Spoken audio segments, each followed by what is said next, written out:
Welcome back to Finn vs. History. I'm with Horatio Gould. Hello. And this is part 2 of the Desert War. Monty versus Rommel. The most crucial moment in World War II. The most crucial front. We have arrived at the Desert War. The turning point of the war. I mean, it is sort of the turning point of the war time-wise. It's just, that's probably because of what happened at Stalingrad. But it is around the time when the war... Stalingrad is irrelevant. It's irrelevant. Stalingrad is completely irrelevent to where the war is lost. Yeah, at El Alamein. Grad. At Alamein. To recap, Monty and Rommel are two professional soldiers. They have fought in World War One, where they have sort of outlined their new... what was that? Sorry, that's a hiccup. Right. Are you going to have hiccups the whole episode? I can't confirm.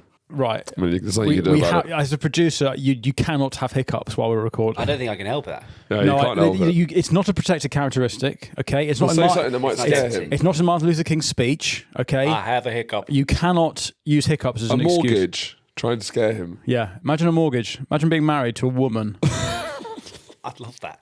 Imagine being married to a woman who just sees your arsehole as a poo gutter and not a playground.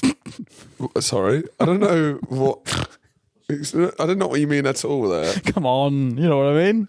I don't. Do you get that, Charlie? No. Your arsehole's a playground. It's trying to upset me. Yes, I am. I'm trying to stop you hiccups. hiccuping. Right. You're going to be so scared. Trying to depress the hiccups out of me. Yes, I am. Yeah. No, because you know when you worked. scare someone and they no longer have hiccups, he tried to do that by you imagining having a future wife who only viewed your ass as a poo gutter and not a playground. And Finn was expecting you to go... I used too many words. You didn't understand what I meant. We're in the desert, okay? We're in the desert where arseholes are poo gutters and not a playground because there's a lot of sand getting involved. Yes. All right? The bottoms are not... Lovely. The bottoms... I'm a professional broadcaster. The bottoms are not clean. It's clean. It's difficult to clean your bottom in the desert front, okay? This is Melvin Bragg sort of stuff. Unlike the picnic of the Eastern Front where bottoms are being wiped. Easy. Right? Yeah. There is sandy bottoms in the desert, okay? And these bottoms are Italian, so they're hairy as well. All right? Yeah. As I was saying to you before we started recording, I frequently have to cut shit out of my dog's matted arse. That is my actual dog before you make a joke about my wife. Yeah. I wouldn't. I would write them for you to say. For me to say, yeah. But you were saying, because you're giving your dog away for a week to our producer, and you've said you're going to pre-cut the shit out their arse as a favour. She currently has some dry shit matted into her fur at the back of her arse. If I just gave the dog to our producer, Who? I would be giving other Charlie. I would be giving Not you, her, Charlie. I would be giving her basically a shit wrapped in fluff. Yeah, essentially. So you're going to do it pre-cut, but seeing as you have to do that anyway, I was wondering if you could put Charlie in because you've already got the scissors out. While I'm down there. Yeah, I think if we could just give Charlie and we cut some shit out of Charlie's your ass as well. I don't want you to do that. Okay, no. You hold on to it like it's some kind of crystal, I imagine. Anyway, we're in the desert, okay? It's September 1940. Italy has invaded Libya. Italy has invaded from Libya into Egypt. They've crossed into British territory. Yeah. And the Brits are like, what? What the fuck? Now, Italians have nearly 250,000 men, but again, this is a big number. Huge number. That's a big force. But it's not a big force because they're Italian. Yeah. And, you know, this is... practically speaking, 5 men. Yes. It's the same as 5 British men. It's 250,000 Italians or a platoon of Brits, right? The advance has no it's clear a liability. plan. That's their main weapon is being a genuine liability. This is like a public health problem. The key element is surprise, except they've surprised themselves. We go, oh, right, we're invading, are we? So the advance has no plan and no long-term objective that's not Mussolini riding a horse topless in Cairo. Because the Italian Navy in the Mediterranean is basically like a bunga bunga cruise, right? Because they got the prostitutes onto the boats. Yes. So they were shagging. It was a floating brothel. Yes. Their lead. It's like, well, we're going to set sail for Cairo, get the prostitutes on. The prostitutes arrived. They went, what were we even doing in the first place? I forgot. This is great. Let's just hang out with these guys. Now, what the Italians do is they build a series of camps in the desert, disconnected camps that themselves this is the difference between the German camps and the Italian camps. Yeah. There is no sort of infrastructure in between the camps. They're isolated. And they're thinking, right, we've got some time, so we're going to really hanker down. Yeah. So they build really fortified, structured camps. Pasta kitchens. But they, but they can make make them fresh super pasta. far from each other, so it's not at all aligned. And one of the big things about the North African theatre, about the Desert War, is it's probably the most autistic front because nothing grows there. It's all supplies have to be shipped in. It is a war completely of logistics. And a Patreon sent me a link to an article, right, of the most autistic board game ever invented. Go on. It is called The Campaign for North Africa. We've got the Wikipedia article up here.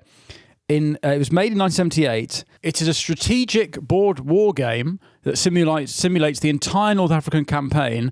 It is considered one of the most complex games ever published, with 10 recommended players and an estimated total playtime of 1,500 hours. Wow. It was not tested before release, and the game, they think, has never been completed.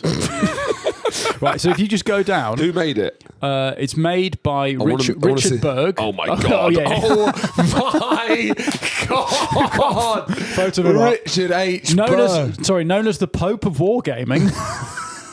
The Pope. Winner of the Industry Award for Best Game Design 13 times. This man is... I should say that's the patron that messaged me, Richard H. Berg. Right. Now, if you scroll up to the actual... This is how a you board play game too far for Berg, though. This He's won all these awards, but this is too much. Right. This is his Stalingrad. Right, so this is the game. Right, the gameplay. The gameplay is hilarious. A reviewer said that if you and your group meet for 3 hours at a time, twice a month, you'd wrap up the campaign in 20 years. Right. That's longer than the North African front. It has been called the most complex war game ever designed, with a commonly cited example that Italian troops require additional water supplies to prepare pasta. Reviewer Nicholas Palmer outlined the actions for one side single turn. As a first step before playing, the player or team must make unit organization charts for every one of the hundreds of counters on their side. Then, each turn, they have to plan strategic air missions, raid Malta, plan Axis convoys, raid convoys, distribute stores and consume stores, calculate spillage, evaporation of water, and adjust all supply dumps. Keep going.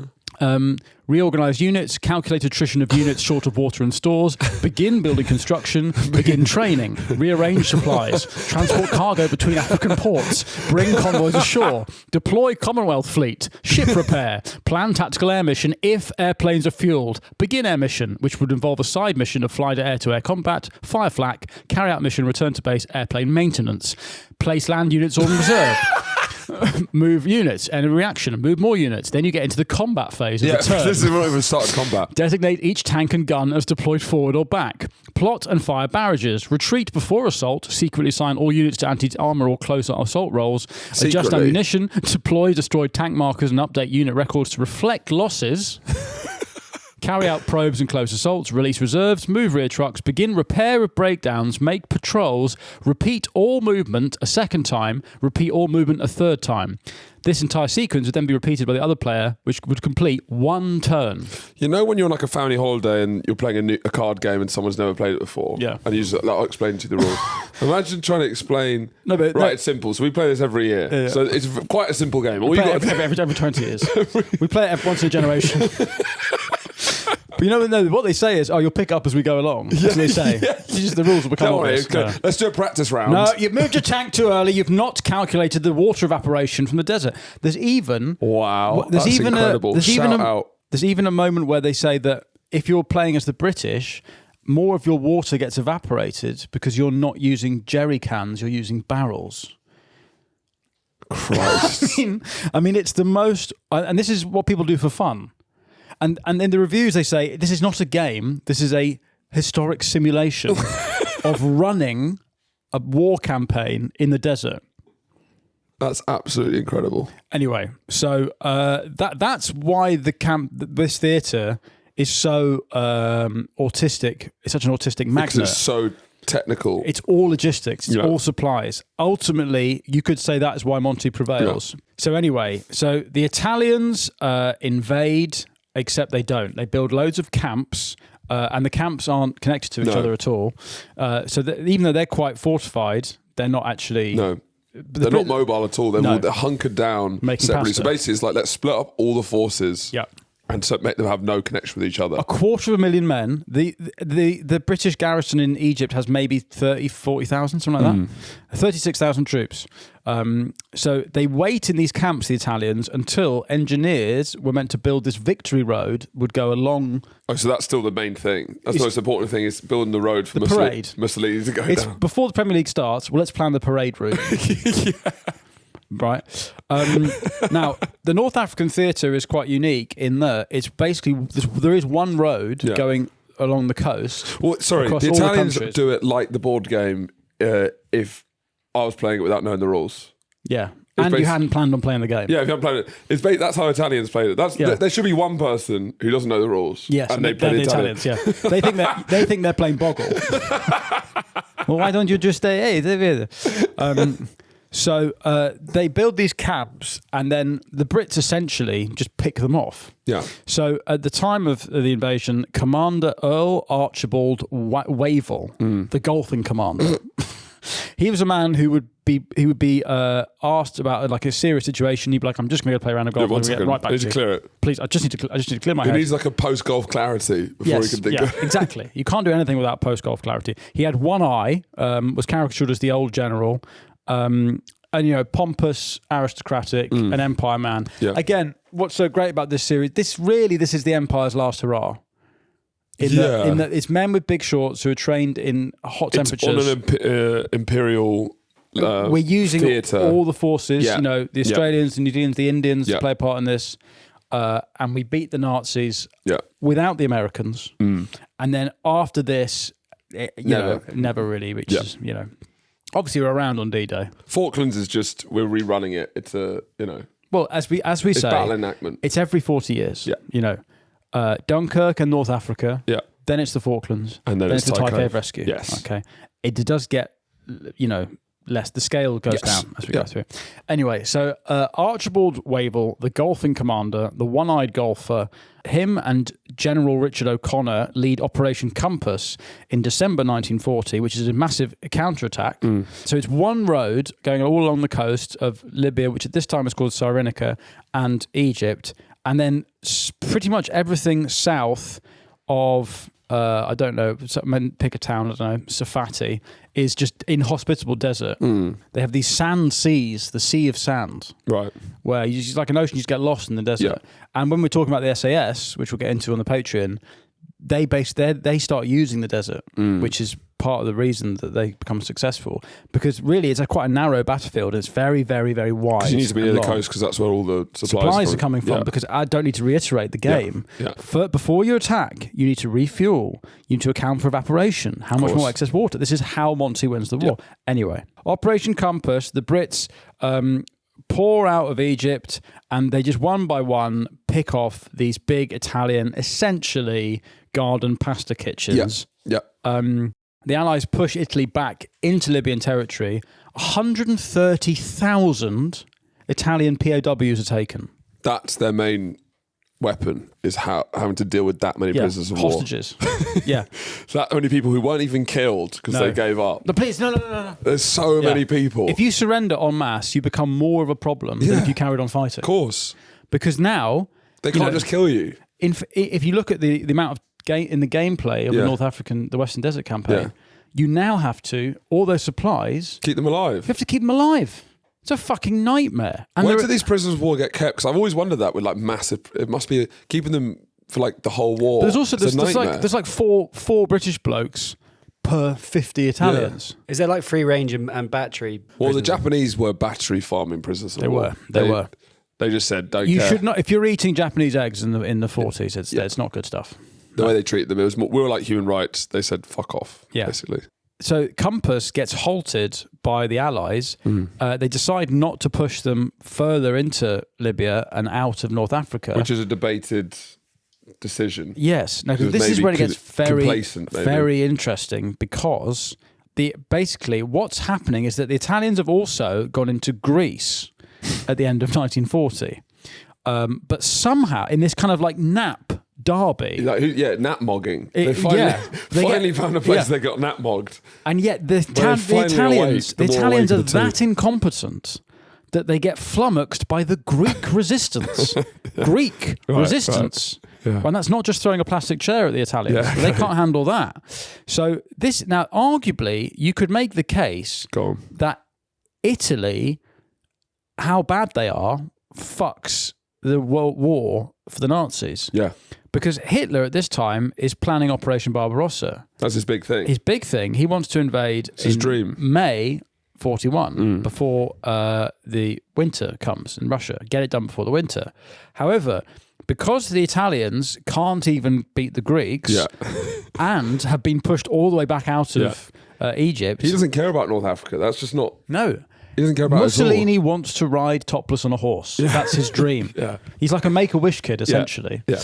And so Hitler decides that Mussolini asks Hitler for help, and Hitler agrees in January 41, which then means that... Because he's scared of basically Italy collapsing, and there's another front that he's going to defend, and also the morale boost it would give to Britain having a win under their belt. So he sends German troops into Greece. They obviously make quite light work of that. Sure. I mean, they have done. They're still making light work of the Greeks. The Germans are still fucking Greece to this day. Hitler ordered the Nazis into Greece in 41, and they've never left. They're fucking booting Yana Varoufakis out the window. Get fuck off. Stand up. Get up that chair. My parents have been in. My sister has been in Greece the last 2 weeks, and every day I got a photo of a plastic chair on its own. Really? Somewhere. Yeah. Every day, just a field with a plastic chair in it. Maybe the economy's collapsing. I think it's right. If they're not sitting in the chair, what's gone? They were empty. I think the economy's booming. What, biohacking Greece? Yeah. Stand up. That's the Greek Stephen Bartlett. Prime Johnson of Greece. I stood up. It's crazy what you can do when you stand up. It's absolutely amazing. So Rommel is summoned to Berlin to meet with Hitler in February 1941, and they come up with Operation Sonnenblume. Operation Sunflower. What a lovely name for an operation. Sunflower. This will be the Germany's intervention in North Africa. They form a new unit, the Deutsches Afrika Korps, with Rommel at its head. So Rommel enters Tripoli in February 1941, March 1941, something like that. And immediately what he does is, because he knows there's loads of spies, he organises a parade, but they basically do a loop, and they just make it look like there's fucking loads of them. Right. So the British spies go back and like, freak them out. The other problem is that Britain had sent most of the Western Desert Force to Greece in an effort to try and save the Greeks. And also there'd been this big old ding-dong in Crete, where the Germans, I think that's one of the first paratroop assaults in the war. And yet they take Crete from the Allies, but at quite a cost. There's quite a lot of... We should do an episode about Crete. That's quite interesting. Anyway, Rommel is in North Africa. Operation Sunflower commences on the 24th of March, 1941. Even though he'd been told not to do anything. But this is his great skill. Yeah. Is that he just goes, nah, fuck it. They're weak. So the Allies were expecting a much more cautious German approach. I don't know why at this point in the war. I mean, they should have picked up. Genuinely, for the last 10 years, Germany's been steamrolling through places. Yeah. The Germans have the Schwere Panzerspähwagen, which is an 8-wheel heavy armoured car, and it's much faster than British cars. Rommel's known as the Desert Fox because he would strike... That's propaganda, right? Yeah. It's Goebbels stuff, right? Yeah, Goebbels stuff. This is where Rommel will make his name. Because also, this is the beginning in this war, unlike World War I, publicity is a huge part. Yes. So all these commanders, even the fact that we're talking about them with such personalities, it's partly manufactured. You all need to have an iconic look, because it's a huge part of the propaganda. It's Pep wearing a T-shirt. 100%. Yeah. Yeah, it's just 100%. Give yourself 100%. Give yourself idiosyncrasies. Yeah. Monty decided to wear a beret. Yes, Monty made his own uniform. Huh? You got to pick something that makes you stand out. What would you pick, Charlie, if you're going to be a commander and you wanted to have like an iconic piece of clothing? Like a bonnet. A bonnet? Like a sick dog? I mean, there's something kind of terrifying if you are a successful commander. Like a nonno. If you're successful. If you're not, you're just a cunt in a bonnet in the desert. I guess there's nothing you can wear that makes you look ridiculous if you're a very successful commander. Look at what, everything's look at what we're terrifying. wearing. We're wearing shorts and a beret. Because I guess if you are as successful as like Rommel was in the early time of the war, and you have like a dummy in your mouth, go. That is terrifying because suddenly it'd be like the baby fox, the desert baby. Fuck. And he's in a Nazi nappy with a swastika on it. Going, Yeah, you're right. Actually, I mean, but when we get to Monty, we'll get in the next episode. He designs this uniform himself. I might do like denim cutoffs. Yeah, and then like a mesh vest frayed at the edges. Yeah, exactly. Have like a pink whistle. Yeah, yeah. Rommel he finds these tank goggles and he wears them on the bridge of his cap, and that becomes his look. Yeah, it's funny. You all have to pick out your customize your fighter basically. But this is very, very un-Nazi. Yes, isn't it? It's to kind of he's got individuality, which is not really the Nazi way. Yeah, he's not listening to orders. This is he's Pep. He's Cruyff. Yeah, he starts just seeing gaps in the lines and just going through them. And forcing the Brits to retreat. He doesn't engage the Brits like, he doesn't follow the laws of cricket and go, town by town. Yeah. He just goes, fuck it, we'll go round you, we'll encircle you. Churchill describes Rommel in the House of Commons as a daring and skillful opponent, may I say, across the havoc of war, a great general. He's probably the only general that the Allies gets this much respect. Yeah, and this is why this theatre of the war is cricket. I think there's also why there's a revisionism about his Nazism. Totally. Where they're constantly trying to say, he was actually... But again, he actually had no idea. He was a German military commander. He wasn't a Nazi commander. Sure. Your Honour. No, he couldn't be less Nazi. No, listen, if you're using the perspective of everyone that's ever General lived... Nazi High Command couldn't be less of a Nazi. Of all the Nazis, it's tallest dwarf, Sure. okay? It's the least Nazi. Yeah. All right? Now, Operation Sunflower continues into April of 41. It does sound quite special needs, Operation Sunflower. Sunflower Lanyard. Yeah. It's like that coffee shop you go to. Yes. That's Operation Sunflower. Every time I go there, it is Operation Sunflower. Will I get a coffee? Who knows? I might get a banana. Whatever. Operation Sunflower continues. Rapid outflanking of the Allies. This is, again, the Ghost Division. It would appear unexpectedly behind enemy lines before anyone can react. And it's powered by pervitin, Nazi speed. So they're as with the Blitzkrieg in the Western Front, they're up for 3 days, 3 nights in the desert, just pounding it through. On the 3rd of April, Allied personnel are pushed back across the Egyptian border. So this is where the ding dong begins, all right? End-to-end stuff. It is end-to-end stuff, and Rommel is in a tank at the front line. Sure. He prefers basically taking initiative over any kind of planning. Yeah. Which, as we see in the board game, is not how you win. Sure. It's not a game of initiative. It does not reward improv. It's crushing planning. Yeah.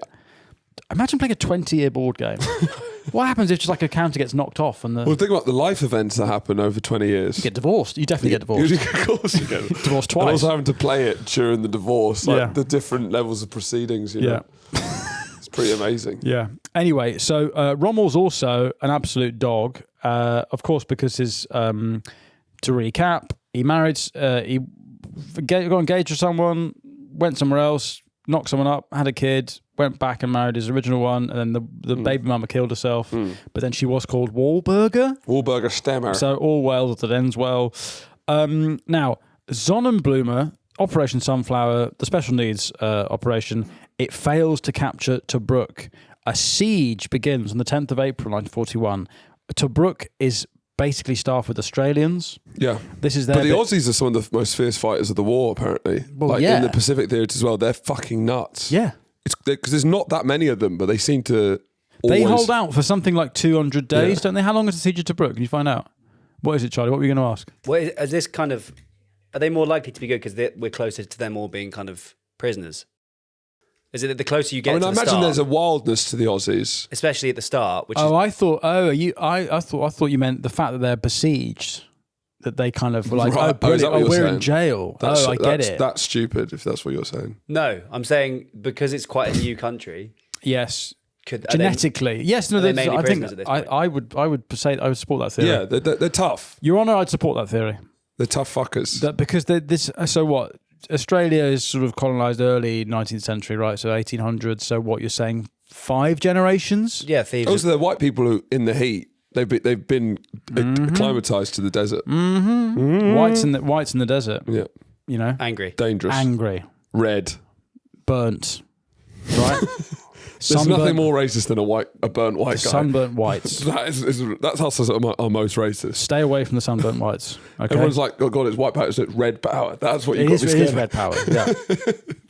SPF 50. When was it invented? I'm sure it will track with instances of hate crime. I'm guaranteed. November 2012. Wow. No. Do you know what I mean? No. Hang on. First developed in the 60s. 60s, right.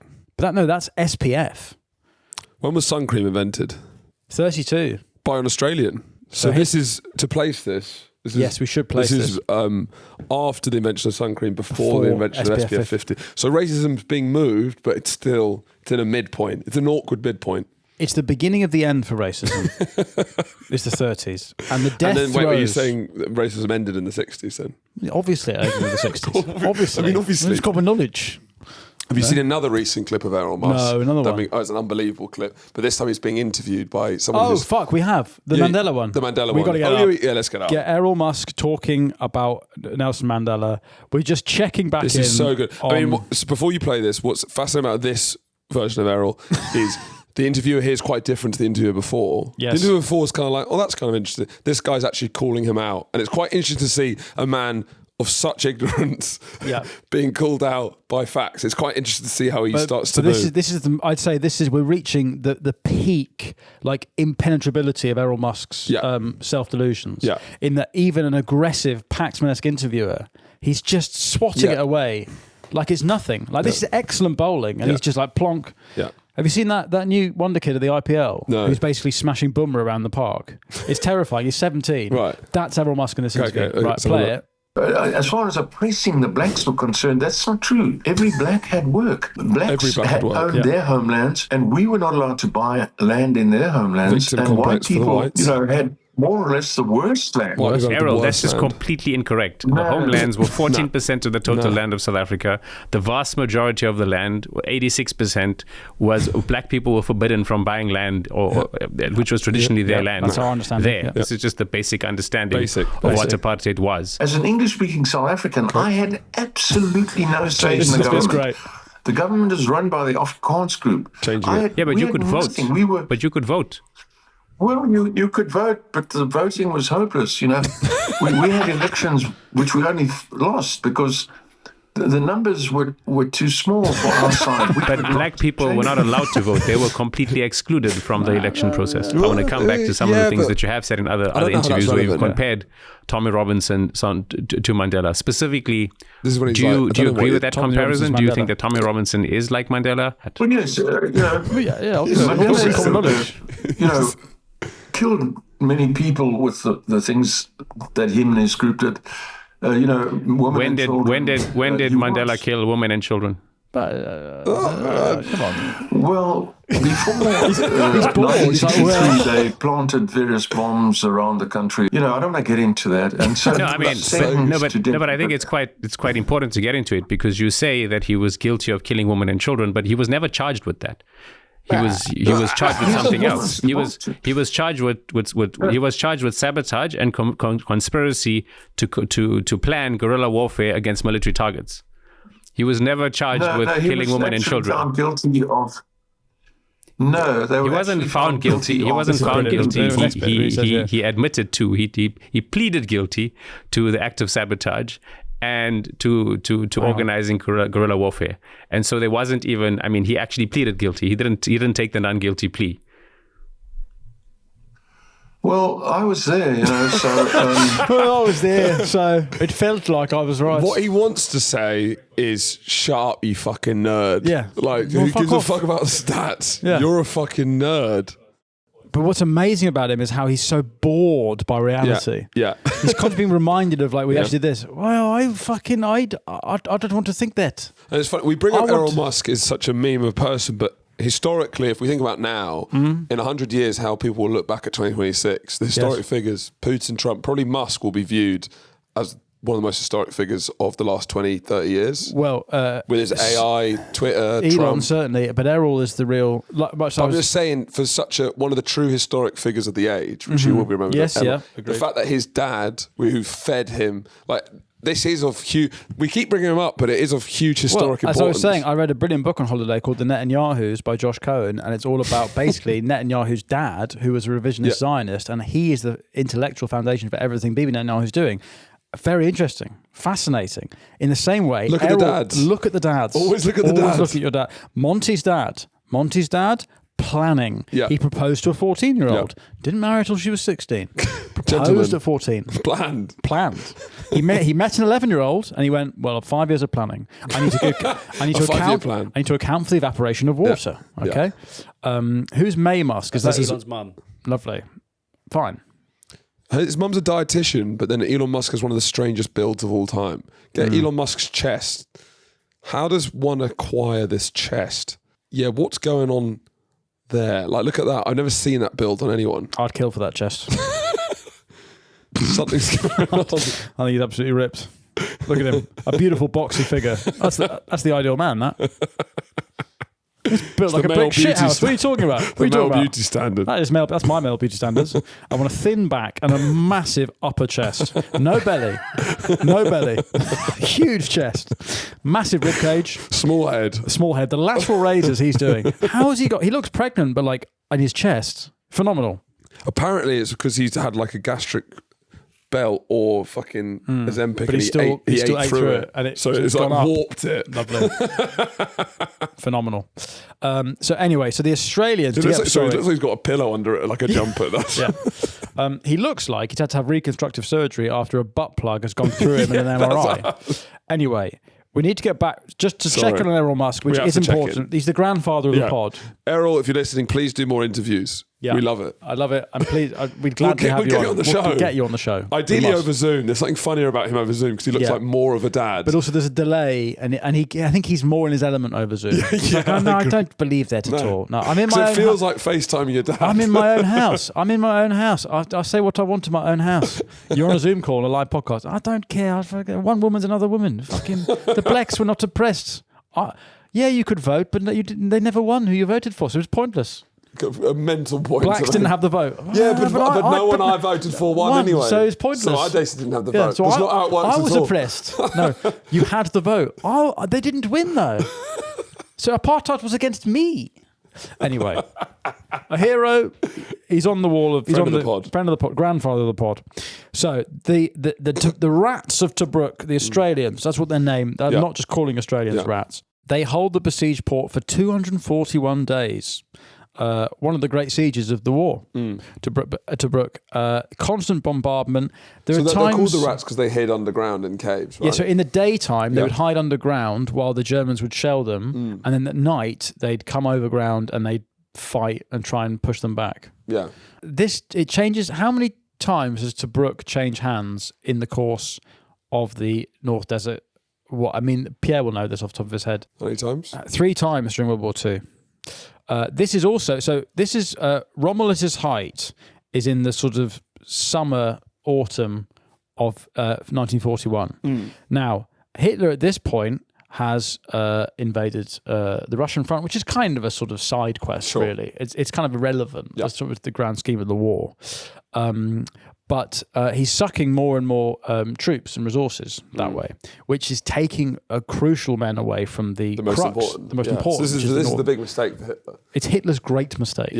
Is that he prioritizes Russia when he should be prioritizing Libya. And again, we must say, why are the Nazis here? It is because, they're here because the Italians fucked it. Yeah. But why the Italians were here is that do you know what? I was going to say they want the Suez Canal. They don't even want that. They want Mussolini to ride on a horse to Cairo. Because they misremembered a history book about Romans, basically. Now, Operation Crusader happens in November 41. And this is under the first commander, Claude Auchinleck, the Orch. I don't know if I'm saying that correct.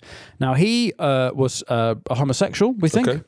I think a lot of people... And why is that? Is the size of his shorts? Yes, he was wearing hot pants. you can spot a homosexual in the Desert Campaign very easily. In that everyone was in big shorts apart from the general who was in tiny denim cutoffs. And it's so weird about that. So weird about that general. He's also wearing high heels. Are you homosexual? How did you guess? How dare you? It's your denim cutoffs that have booty written on your ass. Got juicy written on the back. I'm fighting fire with fire, right? It's desert chemsex. No, so it was rumoured that the orc was let off with a warning from his superiors after a relationship with young Indian boys. It's a different time. Indian boys. Lovely. But it's one of those times where it's a slap on the wrist for paedophilia. Yeah, but it's can you not...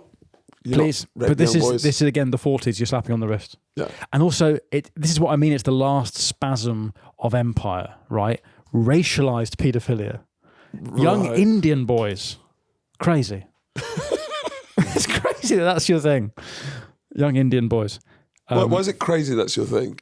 Well, it's just crazy to live in a time. There's a lot of young Indian boys listening to this, and really, really. A lot of young Indian boys listen to this. Yeah, and they'll be hurt that you think it's crazy. That you they'll be hurt that it's crazy. That you think it's crazy that you'd want to molest a young Indian boy. That's not, you've completely distorted my words. It's obvious. No, I said to live in a time where you could be slapped on the wrist for racialized paedophilia. Right. And I wonder You said that's worse paedophilia? Yeah, I am. Yeah, I am. Okay. Yeah, not to be all woke. No, it probably is. That's in my campaign literature. I'm standing for the Green Party. Well, I am no longer raping. Well, I'm no longer talking to Indians about rape. Is that what you were going to say? They just don't listen. They just do it all the time. All right? It's pointless. It's pointless talking to Indians about rape. Absolutely pointless. What is it, Charlie? I got hit on by a Indian boy at the Russian spa, and I just kept calling him brother. I didn't know what to do because he was like... Was he a young Indian boy? He was quite young, yeah. He was massaging my kind of... Was he saying send balls? What was he saying? Send bum. Send bum. And he was like massaging my bum. Whoa. And then I just kept... is he a masseuse? No, he just gave it as a kind of freebie. You go to a gay spa? No, there are gay guys there though. Is that a gay spa? Yeah. Well, there's gay guys everywhere. I think there's more of them in the spa you go to. Yeah. And then I was like, how do I do this? How do I make this not sexy anymore? So I kept calling him brother, and I think that worked. But just get him off. Hello, thanks. That feels really good, brother. Just tell him one anecdote about what you did. Just tell him what you did last night. I'll probably... Sounds quite gay. Kiss me, brother. That feels really good, brother. I'd say, don't say that's brother. I'd say brother. Brother. Yeah, rather than that feels... You touching my ass feels really good, brother. It did feel really good. I just don't want to do any more. Right. Just leave it at that. Very polite. Yeah. Thank you, brother. Yeah. So it's under his leadership, right, that the SAS begins, because they're basically on the back foot the entire time, the Brits, and that Rommel has cleaned through Libya into Egypt, and the SAS is ultimately born out of some very frustrated top-ranking soldiers who are frustrated with the order in action, right? And we're not on the front foot because Orch is just saying we've got to just protect Cairo, but Rommel's just dashing through them. So Operation Crusader is launched in November of 41. This is the big counteroffensive to try and stop Rommel.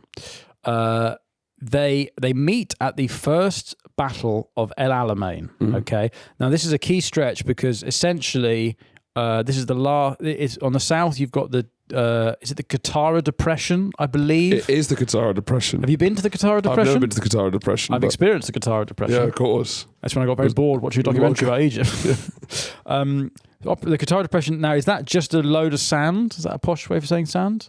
I don't actually know, but I think seems... it's a lot of sand. The Qattara Depression. Or is it a canyon and it dips? Don't know. Maybe that was the people who built the stadiums at the World Cup. Yes, you're right. That's exactly what it was. The Qattara Depression.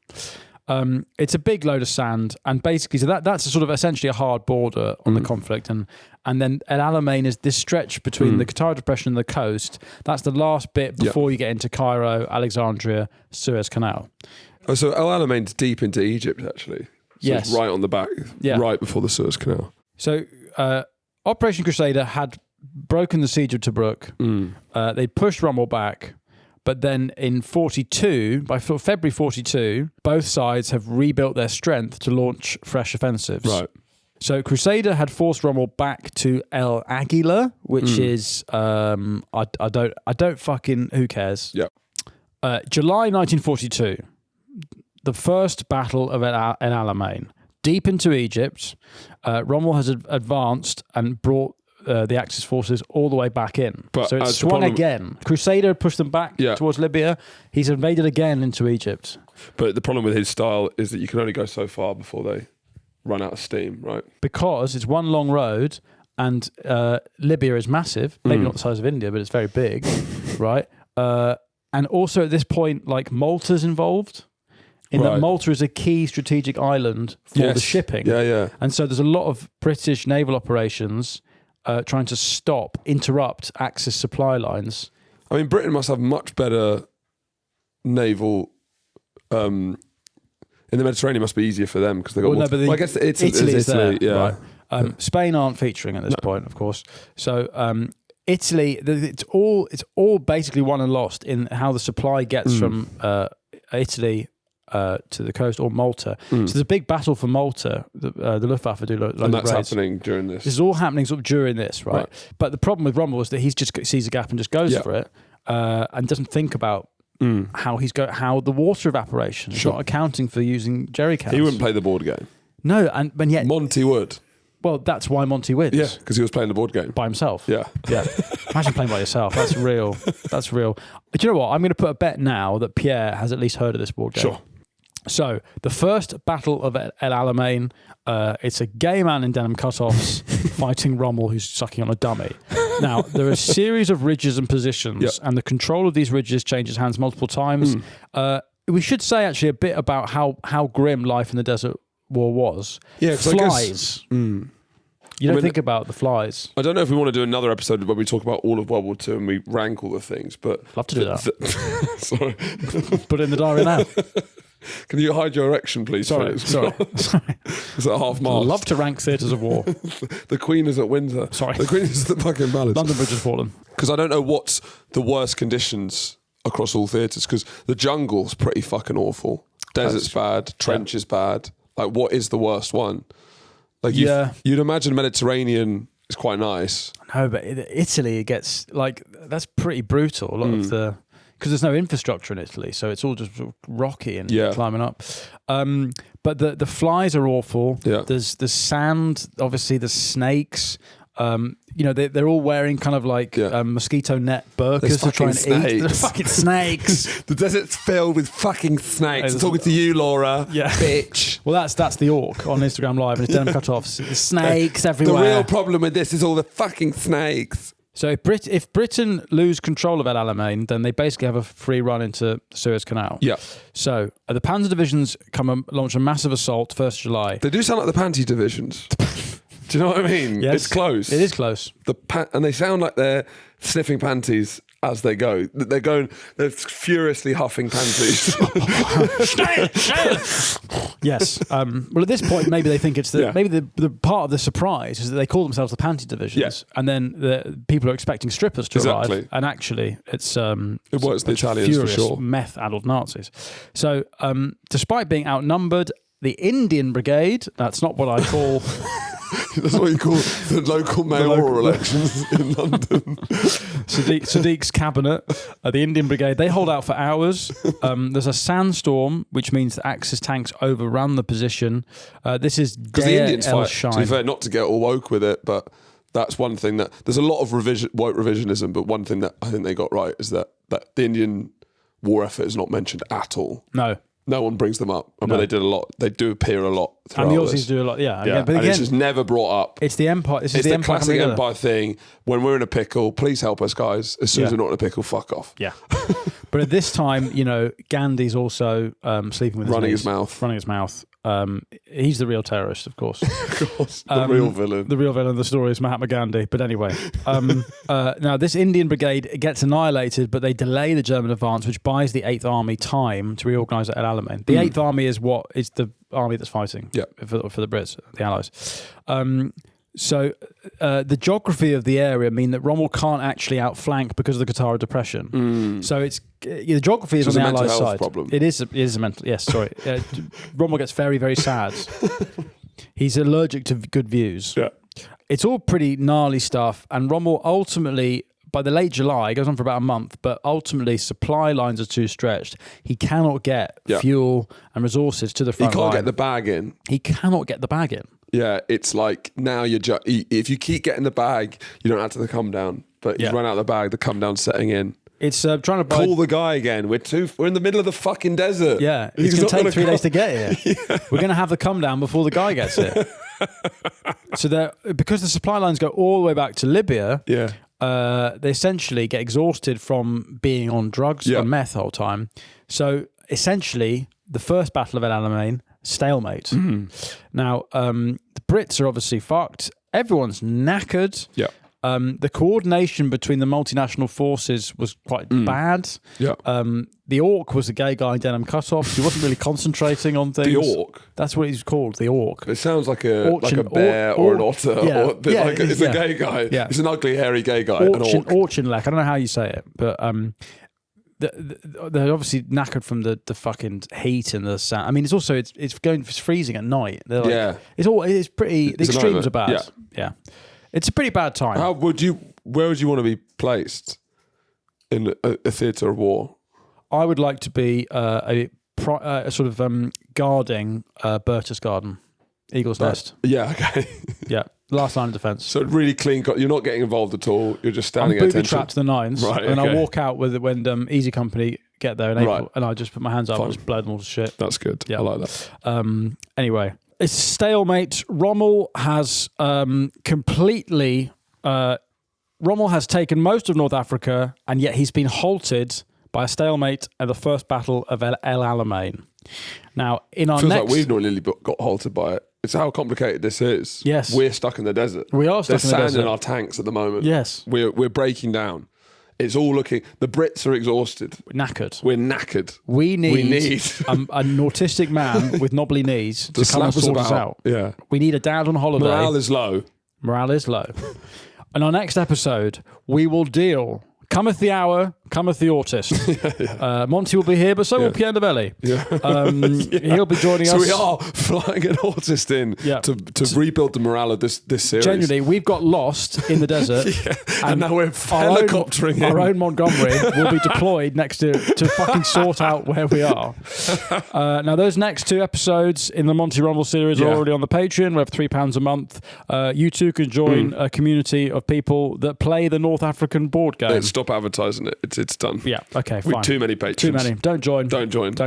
We're not having the best time. Don't join. It's not great. No. It's not brilliant. It's awful. You'd hate it. You'd absolutely hate it. We're now negging them. Is that what we're trying? Yeah. You'd hate it in there. You'd absolutely hate it in there. It's not more of the thing you love. No, it's less. For cheap. It's less. Yeah, it's less. Yeah. It actually cheapens the whole thing. Yeah. And there's loads of women in it anyway. So you wouldn't, inexplicably. Yeah. Somehow. Despite all our best efforts. So don't join the Patreon. Yeah. Anyway, the rest of the series is on it though. And we're talking about the SAS. Anyway, that's on the Patreon. We will see you next time with Pierre Novelli for Monty's arrival to the North African theatre. Until then. Goodbye. Goodbye.